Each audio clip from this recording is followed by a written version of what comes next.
कामचोर बहू और दुखियारी सास। आज नलिनी के बेटे मोहित की शादी कामिनी नाम की लड़की से हुई थी। कामिनी की मुंह दिखाई के लिए मोहल्ले की औरतें आई थी। उनमें से एक सरला, अरे नलिनी, बहुत सुंदर बहू ढूंढकर लाई हो अपने बेटे के लिए। हम इतने साल एक साथ रहे हैं, हमने देखा है कि मोहित के पिताजी के चले जाने के बाद तुमने अकेले होते हुए भी कैसे इस घर को और मोहित को संभाला है। कितनी मेहनत की है तुमने मोहित को पढ़ा लिखा कर काबिल बनाने में। हाँ, ये बात तो सच है। ये तो मुझे नौकरानी बनाने पर तुली हुई है। काम तो इस बुढ़िया को ही करने पड़ेंगे, मैं तो सिर्फ बैठकर आराम करूंगी। मोहित शहर में नौकरी करता था। वो हफ्ते के शनिवार को गांव आता और सोमवार को वापस शहर चला जाता था। शादी के 2-3 दिनों के बाद मोहित अपने काम के लिए शहर चला गया। उसके जाते ही कामिनी घर के सब काम छोड़कर अपने कमरे में जाकर मोबाइल पर गेम खेलने लगी। तब नलिनी, अरे बहू, यहाँ आओ, जरा रोटियां तो बना दो। नलिनी की आवाज को अनसुना कर कामिनी अपने कमरे में ही बैठी रहती है। नलिनी कामिनी को बहुत पुकारती है लेकिन नलिनी नहीं आती। फिर नलिनी कामिनी के कमरे में आकर, अरे बहू, कब से आवाज दे रही हूँ, तुम जवाब ही नहीं दे रही हो।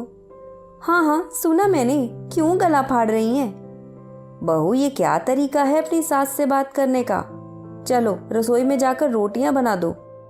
क्या आप मुझे इस तरह ऑर्डर दे रही हैं जैसे कि मैं आपकी नौकरानी हूँ? अरे नहीं बेटा, मैं तो तुम्हें सिर्फ रोटियां बनाने को बोल रही हूँ। नहीं, मुझे नहीं आती रोटियां वोटियां, आप खुद ही बना दीजिए। क्या और मुझे खिलाएगी?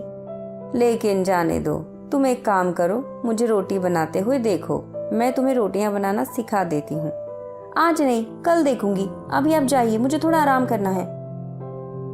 नलिनी कामिनी के कमरे से बाहर आकर खाना बना लेती है। फिर नलिनी ने कामिनी को बर्तन धोने को कहा, लेकिन कामिनी ने वो काम करने से भी मना कर दिया।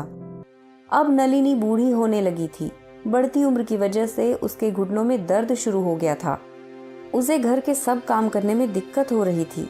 लेकिन कामिनी ठहरी कामचोर, वो तो किसी काम को हाथ तक नहीं लगाती थी। नलिनी बेचारी जमीन पर बैठकर झाड़ू लगाती थी।